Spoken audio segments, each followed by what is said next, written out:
Welcome to Threads of Enlightenment, a podcast devoted to helping you overcome challenges in your life that prevent you from becoming the best version of yourself. Each episode features interviews with people from all walks of life about their journey of self-development and the principles they utilize to overcome their fears to achieve their desired outcome. Ready to be enlightened? Here's your host, Ken Primus. Welcome to another episode of Threads of Enlightenment.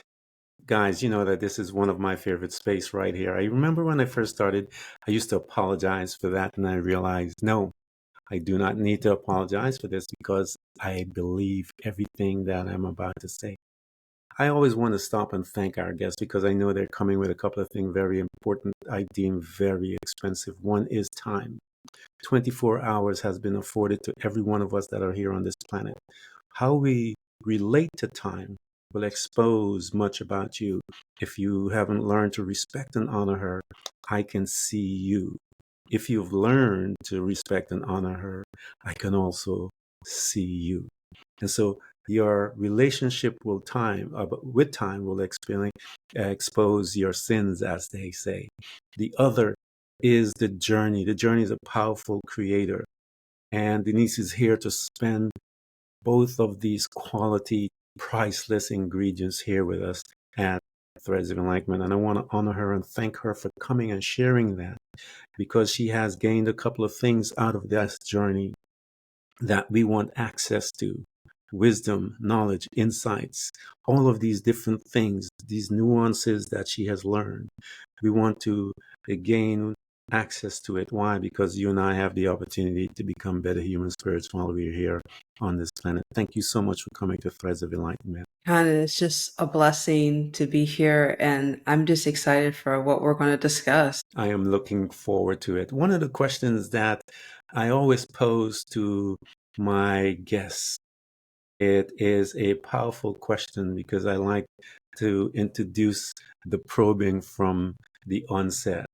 I mentioned that we are on two journeys. The first is the individual, and then the latter journey, which allows us to become servant.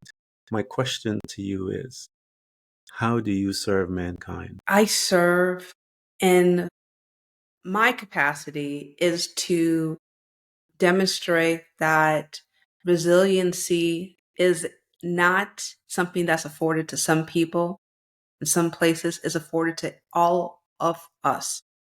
And our ability to surrender our victimhood or our thoughts of helplessness is actually hindering us from servanthood.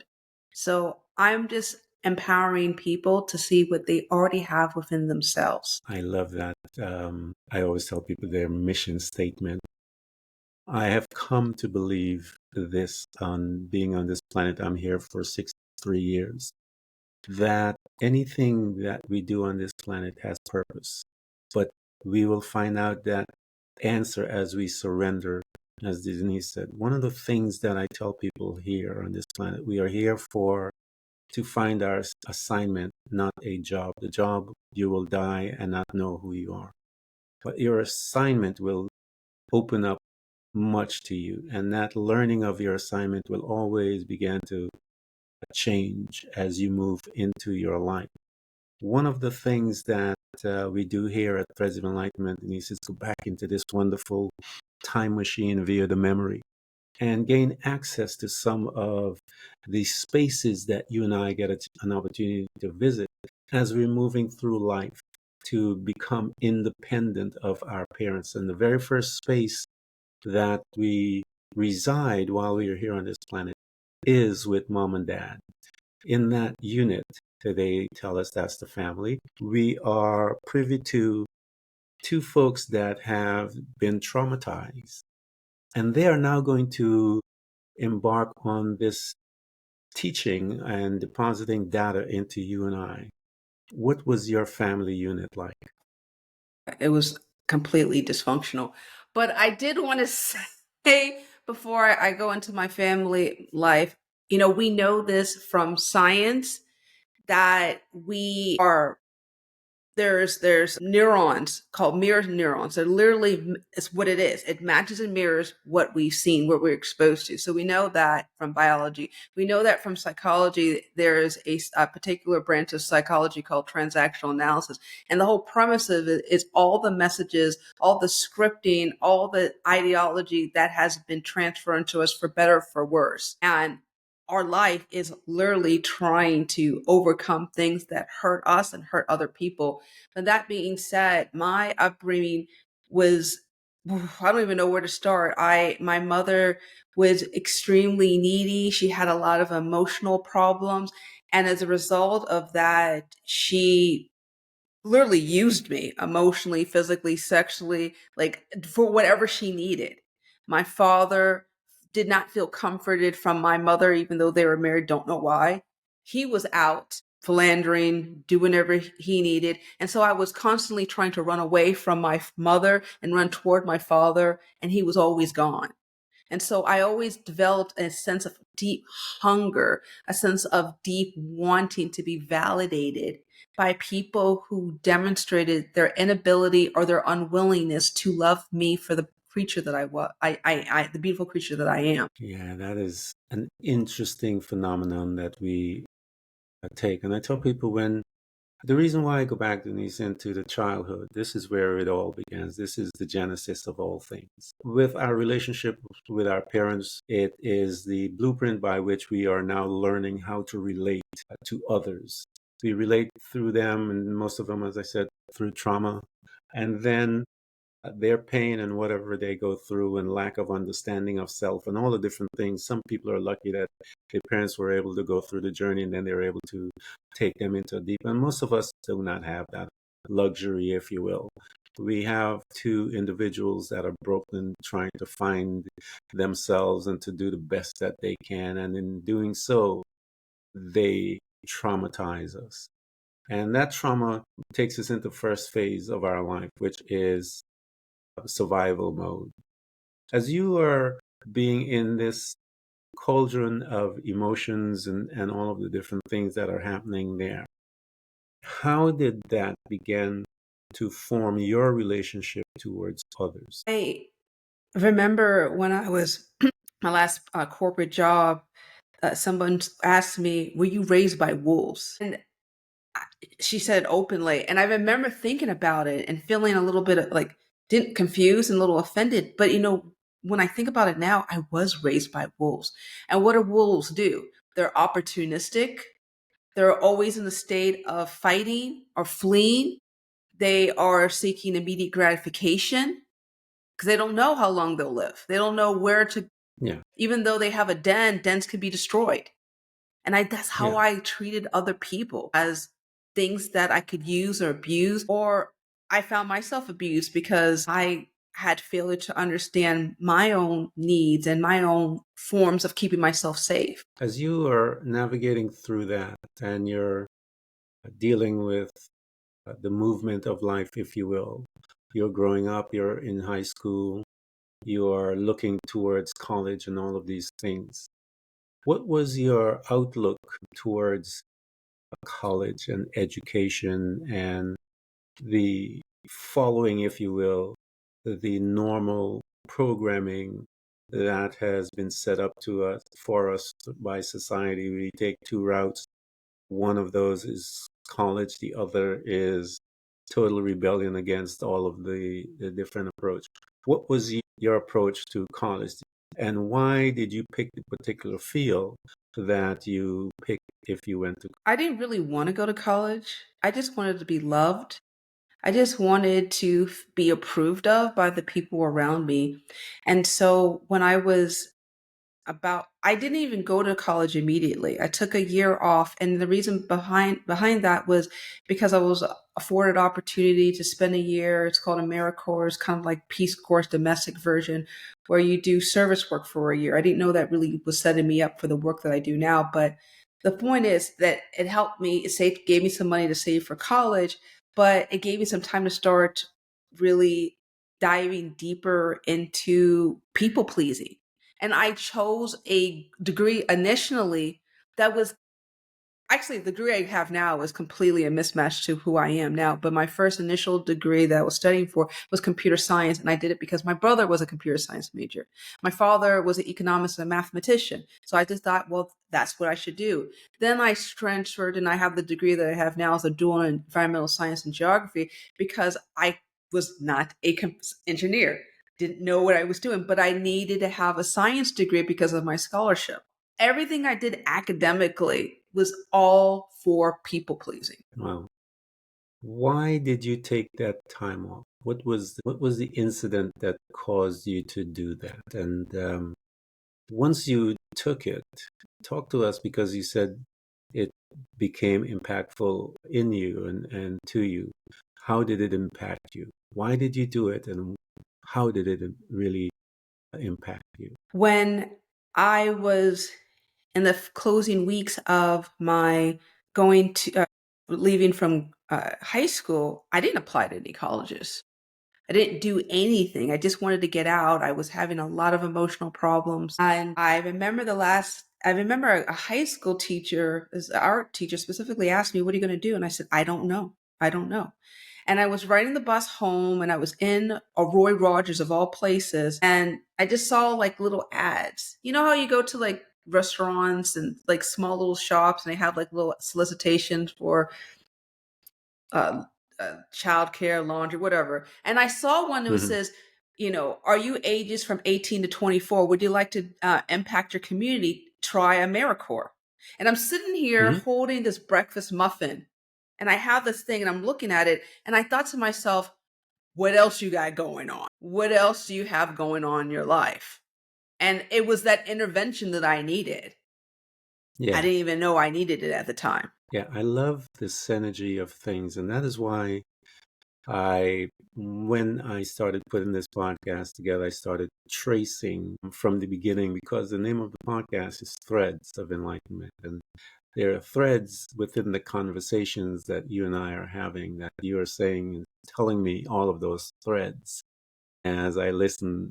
And that is why I always delve a little deeper into a probing thing, because it'll unfold some of those threads. So you got there. What else do you have to do? And you got there, and how did it impact you as a young woman that is not sure what she wants out of life, but is there in this place that she just said, what else do you have to do? How did it begin to mold her? AmeriCorps, I mean, I think it's still in existence. I don't know. The I corps think that I so. I was think it in, is. okay.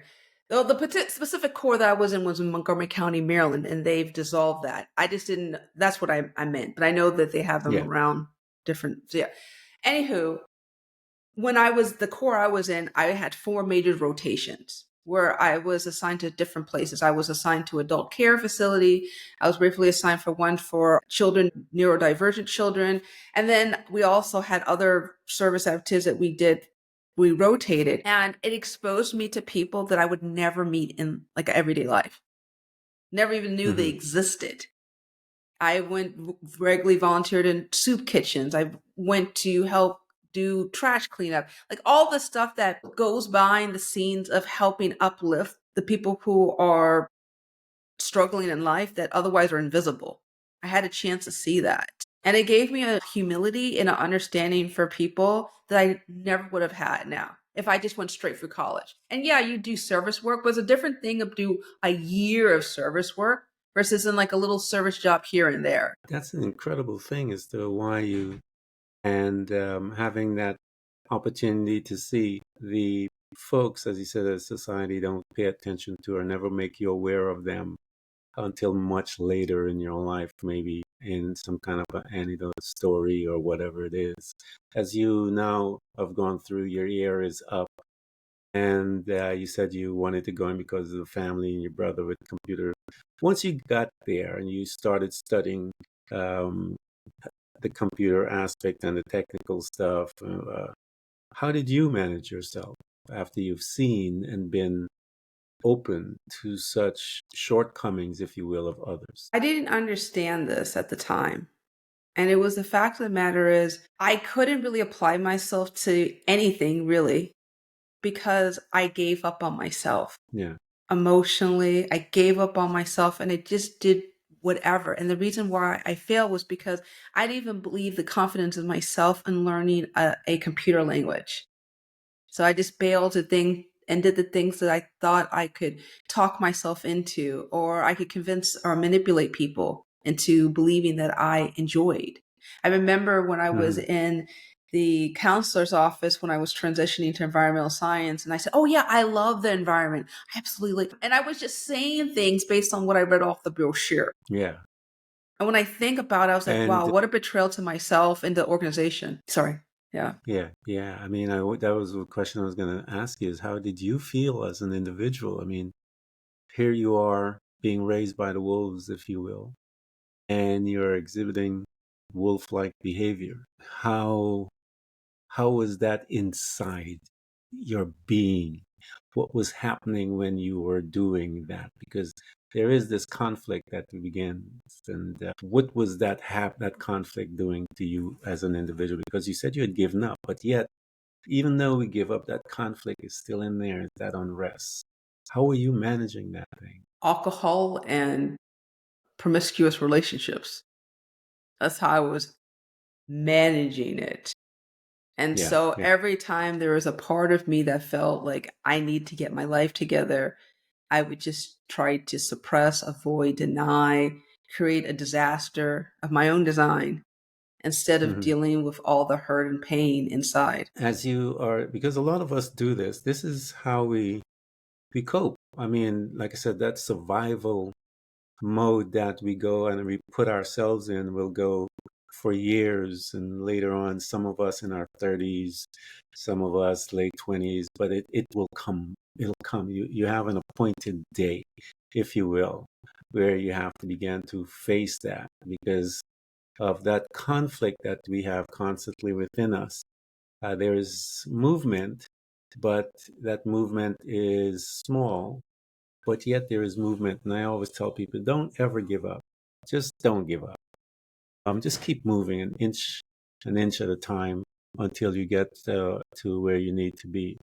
As you are moving through your chaos, as if you will, and your Mhm. lifestyle, as you're moving, going further out into your life, what did you see, Denise, as you were heading there? And what kept you moving even though you were going through all of that? You know, as I reflect and I think about it, it was really interventions, like of a higher source. I think about those moments where I was with very dangerous people. Somehow somebody would get sick or break up with me, or it would be an event where someone sprung up an opportunity that I really didn't consider that got me moving, like I Hmm. mentioned about the AmeriCorps. There was always interventions. I wish I could sit here and say to you and everybody who's listening, I picked myself up from my bootstraps and I realized my self-worth and I said affirmations and I walked toward the journey toward enlightenment. Like that didn't happen.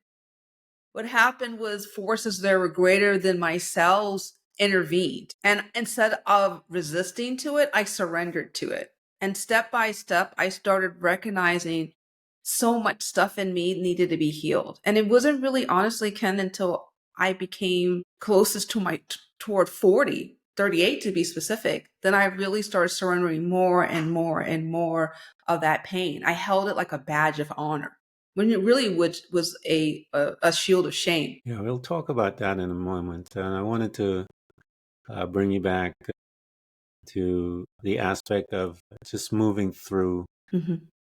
and having that intervention, if you will. Hmm. Tell people that all of us know it. We know that there is intervention there of a higher being in our life because we placed ourselves in situations we knew that we shouldn't been, and we knew we are. When we look back today, we don't know how we came out, and the only explanation we have is divine intervention. And as you were receiving these divine intervention, and I love the fact that you relayed about surrendering. I've been the last three folks that I have interviewed, Denise, every one of Hmm. them has been talking about this. And so this must be something we must be entering into something that requires even deeper commitment from the human race to surrender, to get beyond what is coming, whatever it is. I feel something must be coming for it to be. This is the third person in 3 days that is dealing with the subject of surrendering. And I want to dig a little deeper in that. For you to begin to explain some of what it looks like, even when you're doing it in the dark times, and not some of us are surrendering fighting, but talk to us a little about that, because Denise, you're the third person that has mentioned this subject, and I want to go into a little deeper aspect of it as we are communing with each other. How did it look like when you were surrendering, even though your life was spinning? I mean, I have so many different parts of my life where I had to surrender. I think I want to talk about it from my sex addiction. I used sex, and I didn't realize sex, specifically lust, was using me. It was modeled, it was conditioned to me originally from my mother. It was normalized.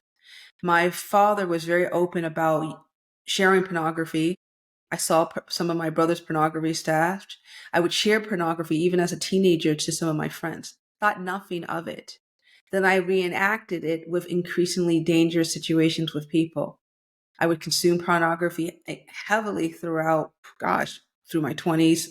Didn't stop until I was 30 years old. And no matter how dangerous the situation was going, I would swear I would stop. I would swear I would do things again. And then I would feel bad about myself, and then I would go back. And so for me, surrendering was recognizing the depths I was going in the name of the addiction. Surrendering really happened to me when I was afraid of losing the therapist that I had at the time. And hilariously, she gave me a Sexaholics Anonymous quiz, 10 questions, and I started answering the questions. I got 8 out of 10. If it was a math quiz, I would have scored that. The only 2 questions I said no to was, did you ever have sex with minors? And did you ever get in trouble with the law with sex? But when I think about it, I could have gotten in trouble with the law. Never had sex with minors, or if they're attracted to minors.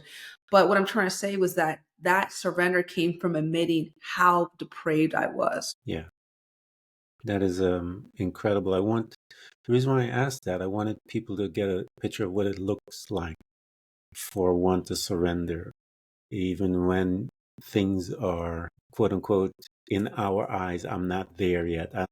And I try to let people know you will never be there. The fallacy that we will get there is just that. And why would you want to just get there? Because if you get there, and you and I will be bored out of our mind, and we get more into trouble than anything else. And so we will never get there. What we will do is progress. We will move. One of the positions that I tell people that we become, I call it enlightenment. Enlightenment to me is this, that I am becoming a better student of myself. As I began to dig deeper, I am becoming enlightened about me. And that's enough. As I learn about me, I am also learning about all the other people outside, because guess what? I am a part of this human race, and I'm learning principles about the thoughts and what we do with it, how it becomes action, all those different things. As I become a better student of myself, I am being enlightened and walking in enlightenment. So here you are. Fearfulness of losing your therapist caused you to face yourself, which is really an interesting twist, if you will, of how fearfulness can benefit one's life. And so here you are, you begin to face some of those things. As you're moving through the sexual part of it that you face, and you began to surrender, what did you do in order as you're moving through? Because we oscillate back and forth. Even though we surrender, we're not totally over it. As you made your surrender part of it, talk to us about that walk as you're oscillating back and forth, and how did you manage yourself, your emotion, your mindset, doing that lifestyle and going back and forth, but still moving forward? How was that? How did you manage yourself there? Well, here's the kicker, Ken, with that was no sooner or later after I finished the quiz and I got my 8 out of 10, the therapist looked at it, tallied up the score, and said, well, I'm not qualified to treat you. Here's a book pamphlet to go to Sexaholics Anonymous and some names and numbers. And I lost the therapist right then and there. So I always tell that to people. I'm like, and I lost her anyway. So there you go. What happened next was a whole new whirlwind. It was about me going into a room full of middle-aged white dudes who had lost their homes, their careers, their jobs, their practices, and were trying to rebuild their lives. And me and my 20-year-old self wondering how the heck I got here. I'm literally meeting men like that 20, 30 years older than me with their lives in tatters. And I'm thinking to myself, well, I said, well, I'm doing better. I'm like, are you having problems with your work? Yes. Have you ever had a long-term relationship? Does 4 months count?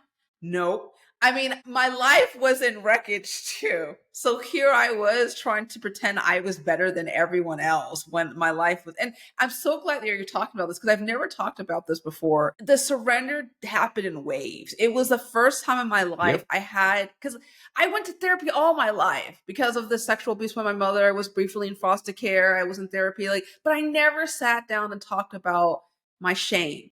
I never talked about the self-pity. I never talked about the co-addiction to alcohol. I never talked about any of that other stuff in greater detail with people who I couldn't outsmart and outwit Yeah. because they knew one junkie talking to Yeah. another junkie, sure, okay.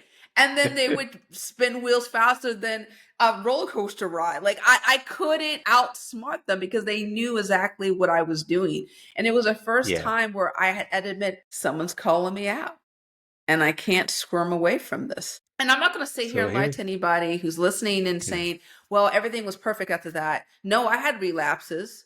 Yes, I got into lots of problems, but the relapses got smaller and smaller the more I started Mm-hmm. walking in recovery. Yeah, that's the key, is that we continue to walk, because there will be relapse, because we're human, number one, and we are learning how to overcome. We're learning how to control that mindset, that need, that mind of the flesh, if you will, where we are now giving the mind of the subconscious being the authority to govern, whereas before we were giving the mind of the flesh the authority to govern. And we find ourselves in all kinds of problems as we are beginning to make that transition. And people talk about calling it the heart of, and that's basically the subconscious mind or the soul of the individual and so forth. And that process takes time. We will oscillate back and forth, but never give up. Never. I always tell people that's the time you need to be kinder to yourself, because you are going to, I can't believe I did this, and all of those things. But be kinder. One of the things and the advice that I always give people: be very careful of what you're saying, because you are listening. You are listening, so be very mindful of what you're saying to yourself as you're moving through and you're gaining insight. You're gaining control, if you will, of your behavior, your minds, and your thoughts, and so forth. And he says you're walking further past your line.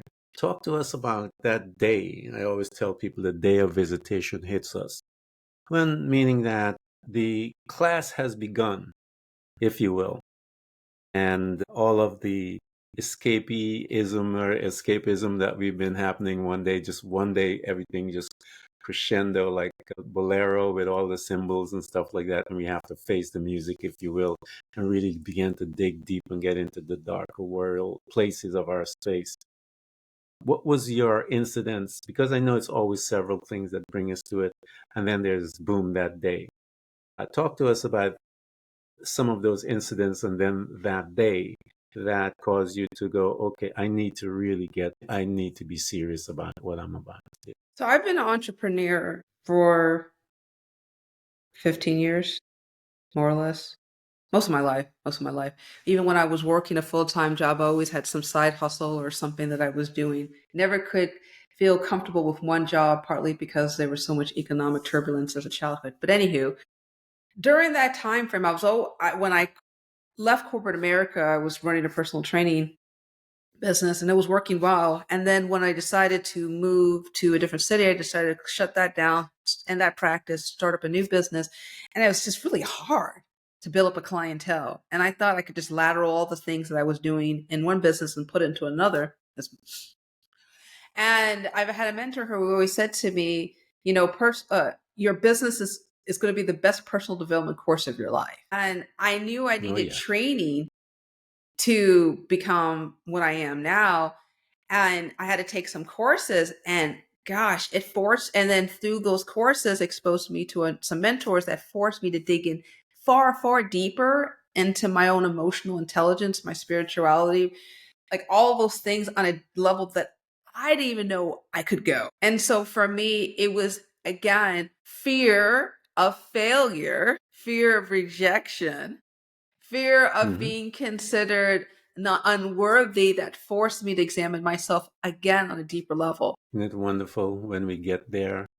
And as you begin to investigate yourself at a deeper level, what did you see? Because as you began to dig, and what tools did you bring into your space to help you to navigate through the darker places, the places where you didn't want to go, but you knew you had to go? We all know that we have this inside, but we always, as you said, we would run and use other things, sex, alcohol, drug abuse, all the other things out there, TV, phone, whatever we use to not get to the root of all of the things. When you were afforded that opportunity and you began to look, Denise, what did you begin to see in you? I saw a person that was beautifully wounded. And what I mean by that was all the things that I experienced gave me a sense of understanding how much empathy that I could have because of so much hurt I experienced. And I developed that sense of awareness through reading a lot of books. I used to have a mentor that would recommend books. And you know how people say, like, just read the psychology book, read the spiritual book, whatever. And then most of us would just kind of skim through it, think we know it, and then repeat in one or two token things, right? Mm-hmm. So I actually did the brave thing and actually took, I mean, there's those are who are watching this. I literally there's a bookshelf, but this is not even all my books. I mean, Yeah. in the last even a couple of years, I think I've read like 30, 40 books. Like, I kid you not, just burning through 2 to 3 and writing down notes, crying big old ugly tears, investigating how was I participating in my own misery. Yeah. Isn't that a So for wonderful me, journey? it was surrendering and writing and just praying and just really getting honest about my stuff in a way I never did before. And as you're doing that, what tools, Denise, did you, because we need assistance as we're discovering these things to move us forward, if you will. One of them that I utilize, and people hear me say it time and time again, because it did save my life, was meditation. Breath work was another that came into my life. And as I began to understand the purpose of breathing and the breath, how it ushers one into the spiritual realm, it a meditation allowed me the opportunity to slow down my thoughts and began to become a designer versus one that was living off of the programs of my parents or society and so forth. But I became a designer of my life as I began to meditate. What were some of those tools that you brought into your life? Because you mentioned reading a lot is one of those, and jotting things down, creating a writing system to manage all of those thoughts and feelings that you have. What were yours that you brought in? Well, before I begin with that, Ken, I just want to echo about what you said about the breath work. I mean, we are spiritual beings trapped in physical containers, our bodies, our earth suits, and our bodies will be released, our spirits will be released from this physical captivity. And the closer that we can be connected to divine, our creator, and it's not Apple, it's Yeah. or some other companies out there that's like, as much as they try to tell us that everything that we exists is what we see, that's not true. And so when we're activating our breath, we're tapping into our parasympathetic nervous system. We're releasing all the we're always constantly bombarded with constraints that Mm-hmm. hold us in thoughts and ideas and things that are contradictory to what our soul needs to survive. Other somatic work, body work, obviously, is meditation. I love chanting through spirit Bible verses. Right. I love thinking about things that are good and noble and up. Like, I think about those things. I let it meditate in my mind. I sit in prayer. I do intentional prayer, silent prayer, where I'm sitting there and I'm just letting Holy Spirit just tell me, instead of me just garbling off a list of all the wants in my life, my honey-do list. Yeah. Obviously, I write copiously. I have a blog. I have over 100 posts on my website, and I don't write for views. I write because I can't help but share all the things that I've learned, the things I wish I needed to read when I was desperately searching for help. But I was intimidated by the clinical language and all the verbose words. Like, can we make things simpler? I think that's why we go through it, because it needs to be simple. I remember when we were going through my life, and one of the things that I know my gift is teaching. And when I would sit down and teach, everyone will come to me and say, I have been listening to that verse or whatever for such a long time and heard it a million times, but when you spoke, I understood it.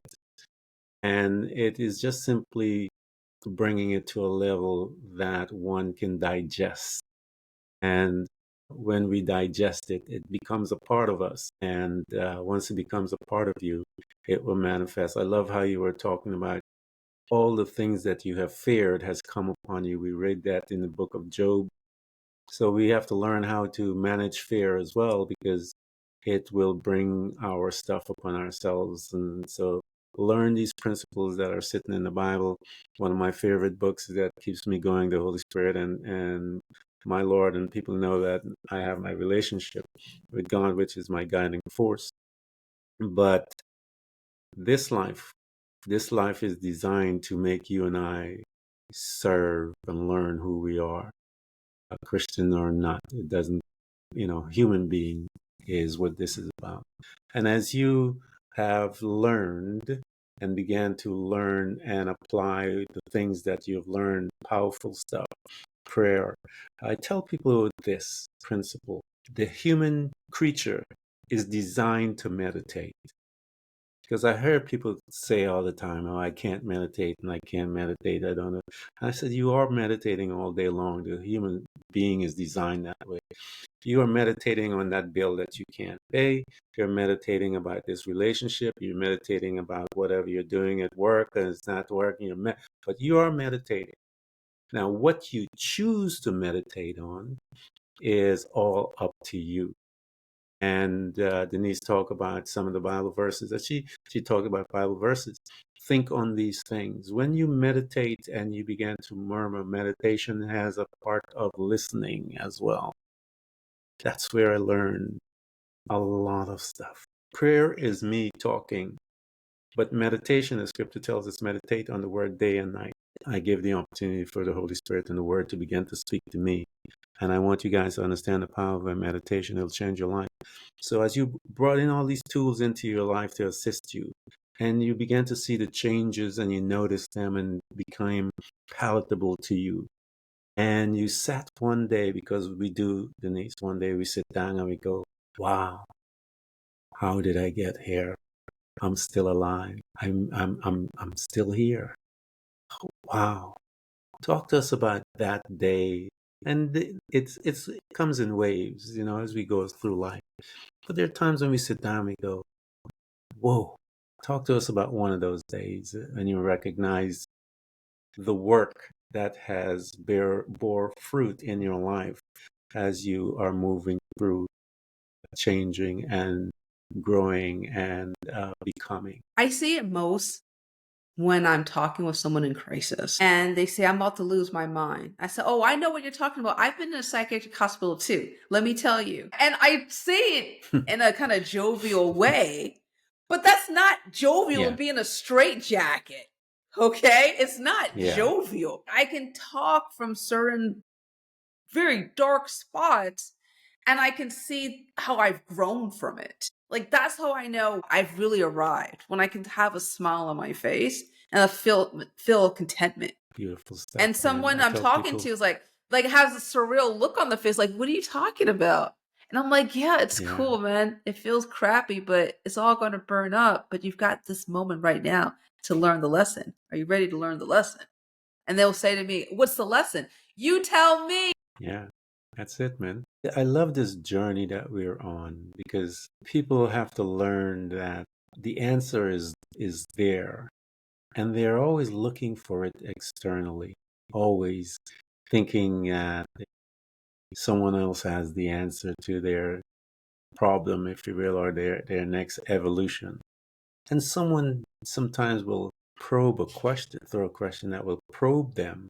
And what does that question do? Probe them to look in, to uncover the answer that is there. And that is why you saw when anyone is listening to us that are before a teacher or a guide or a coach, you'll hear them asking questions all the time to probe you, to cause you to uncover what is inside of you. The answer is right there. And so they just simply guide you through the questioning as you are walking through in your life. And how did you begin to, you mentioned a little of it, you knew you had to go and do the studies of it and so forth.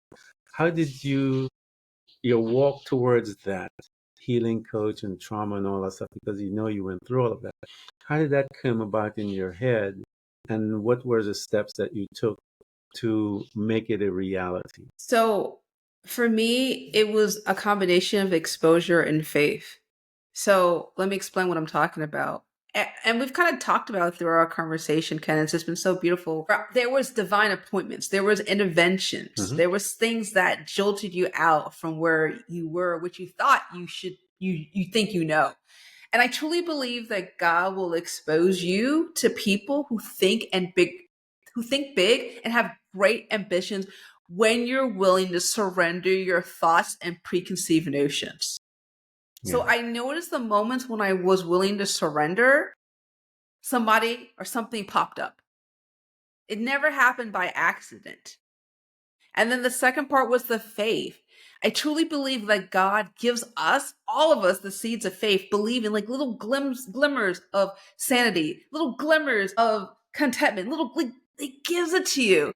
But you have the desire to want to grow it. And it can go bigger or smaller depending on your ability to surrender to a force bigger than yourself. The just will live by faith. And all of us need to learn to feed our faith and starve our fears and our doubts. Yeah. And that's the key to it, living by faith. And I tell everyone that that is the mandate. That is how the scripture says, for herein is the righteousness of God revealed, from faith to faith. What does that mean? That means this is how God set it up, the righteousness, the right way that He has set up this entire system, from faith to faith. That's it right there. What does that look like? From one surrender to another surrender to another surrender, trusting in Him. And that's how He set it up.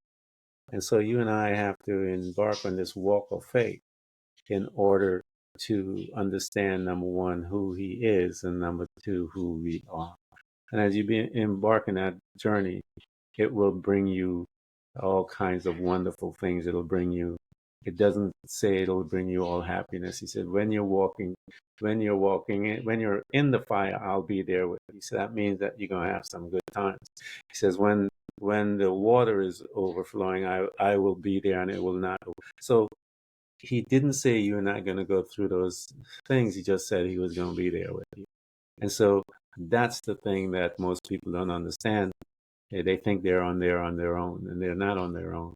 They're there with God, and He's walking with you. You just have to recognize it and learn how to surrender. And in your surrendering, you will learn who you are, and you'll learn who He is as well. And that is where you and I are called to. As you now putting all this stuff together, and God has put it on your heart to become the servant that you're doing today. When you began to implement that, Denise, talk to us about one of those divine appointments, if you will, of one of those individuals that you had the opportunity to, that cherished moment, just to sit down and talk with them and walk with them and guide them. And as they began to, we call it the light bulb moment, when they began to see from the questioning, they began to see themselves and recognize who they are. What a beautiful opportunity. Talk to us as to one of those times that you had that you were able to witness that, and how it affected the individual and how it affected you as well. I had a chance to talk with a client, it was a few years ago, who had, I think, 4 or 5 abortions. One of them was self-induced. She never really talked about it with anyone. And it was that moment where she was overcome with grief and pity and shame. And I mean, we live in a culture that, well, I'm not going to get into that, but there's Yeah. there's different Yep. opinions about reproductive freedom. I'll just put it at that. This particular Yeah. woman felt very immense of grief, a gross of shame, a sense of embarrassment about the lives that were lost. I'll just put it at that. Yeah. And we were talking about that, and I said, "Let me hold your hand." Well, this was very computer. I would like to hold the space, and I want you to name each and one of those babies, and I just want you to say whatever you need to feel comforted by them and that experience, because their souls are still here. They didn't die. Their souls are Yeah. here.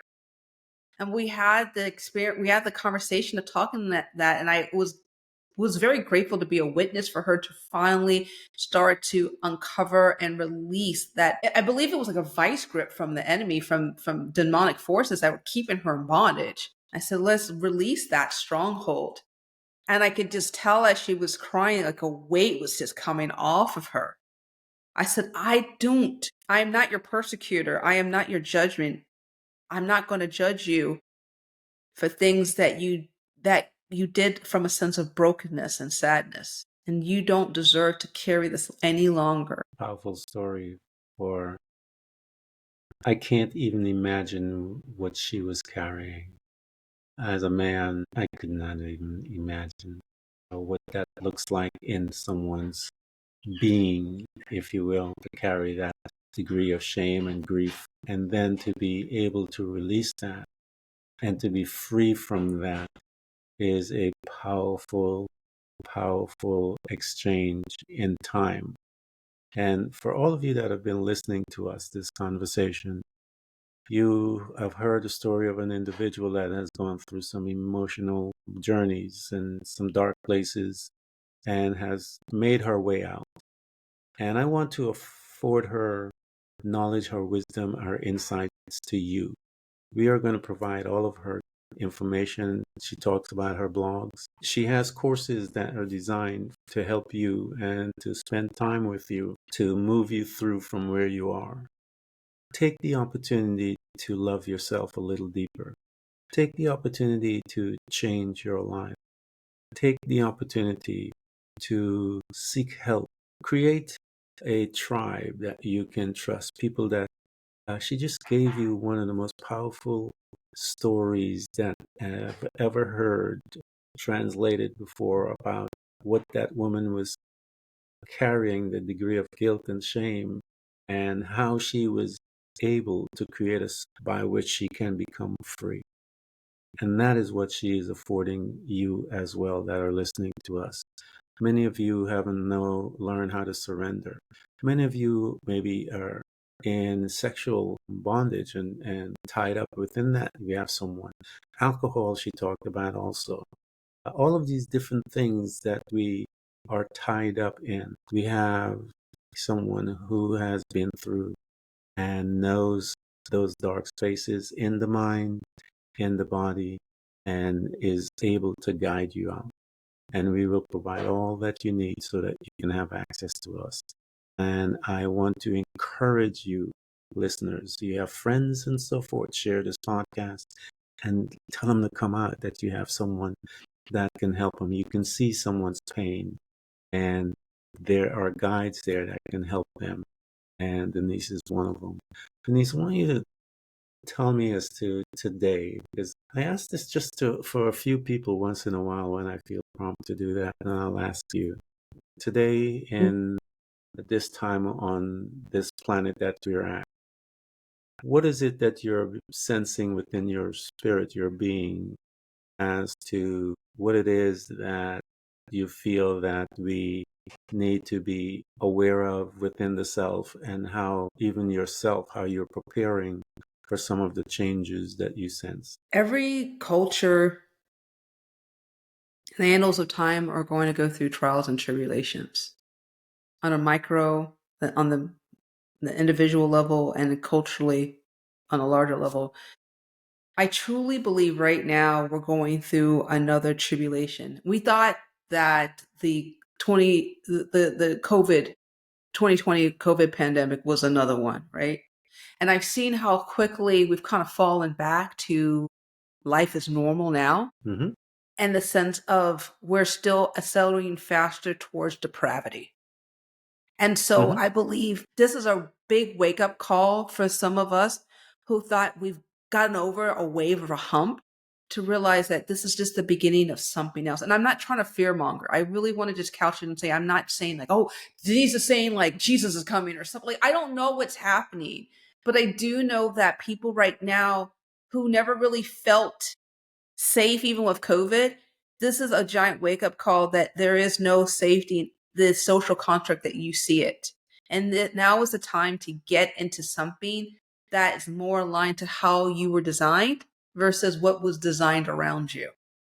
Like, do it now. Yeah, I've never shared this, and I think I feel a little led to share this. My family and I would pray, my mom and dad, and several friends of the family, that we would get together as groups and just pray about family stuff. We weren't into politics per se, or world events, or any of that stuff. We were just had a list of names and family issues that people wanted to pray about and so forth. And this was in 1980 something. And out of the blue, there was a prophecy that came forth that America would become a third world country. 1980 something. I can't remember exactly what year, but I could find out if I need to. But anyway, it was that far back. And then 2008, when the crash came, I heard for the first time that people were educated people in the financial field were saying, wow, America is beginning to look like a third world country. And I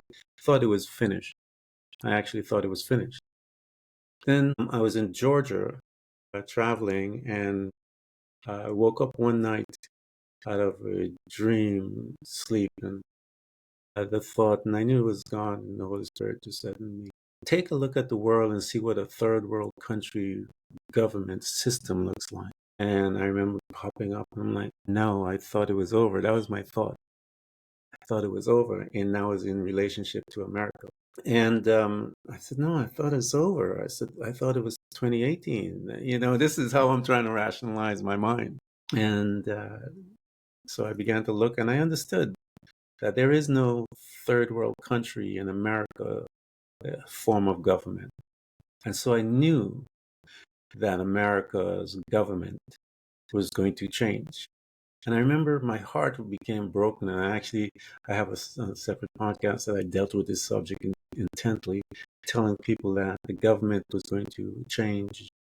And as I saw what they were doing, I knew what form of the government that would change.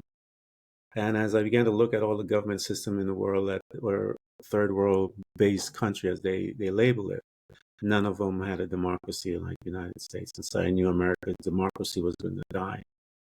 And so if you look at the third world, what they call the third world, and you look at that prophecy that came to in 1980 something, I came from a third world country. I know what America is about to embrace. Some people feeling it, but we don't know. But I'm beginning to understand what that means. And so that means that there is some hard times coming in the United States of America. And people need to wake up, because the prophecy, and again, I tuned out. I didn't think of that again. I thought 2008, when the financial crash took place, that was the end of it. But then, like I said, the Lord woke me up and told me, look at the government of a third world country and you'll see. And so then the fruits of the third world country will manifest, because that prophecy was that came to us, people who were praying, we weren't into that stuff. And the word was that America would be a third world country. And so now I'm watching it and I'm fearful of the country. I'm fearful of the people, because I said I know where I came from, in a third world country in Guyana, and poverty and sickness and disease and all these other things, lack of health care, all that stuff is what they say, quote unquote, is third world. And we are about to embark on a wonderful new phase of life on this planet. But I'm not saying that to scare anyone. I'm just telling you what happened with my family and what happened to me personally, and what I was woke up with this stuff. And so I got an opportunity to see this, because my heart broke when I saw it, but I knew that it would take place. And so I pray for all the brothers and sisters and the people in the United States and across the world, because the disciples asked Jesus a question: when is the end of the age? And we are embarking on all of those things that Jesus began to describe. We are seeing it, we've been seeing it for years, and it's intensifying to a degree that it's just different these days. And so my heart, and as Denise said, get yourself ready, get involved in seeking God, getting to know who you are, and because He has work for us all to do here while we occupy this beautiful place called Earth. Denise, I apologize. I had to share that with you, but I felt it on my heart, and I've never, ever, ever spoken about this thing ever here on this channel. And I thank you for your patience and your willingness to let me chat. And I want to thank you so much for coming to Threads of Enlightenment and sharing your powerful journey. And again, those who have been listening to us, I encourage you to get into her space and learn about who you are. She will guide you, because she's been through much, and she has wisdom, knowledge, and insights that you need to access in order to move through where you're at. Again, Denise, thank you so much for coming.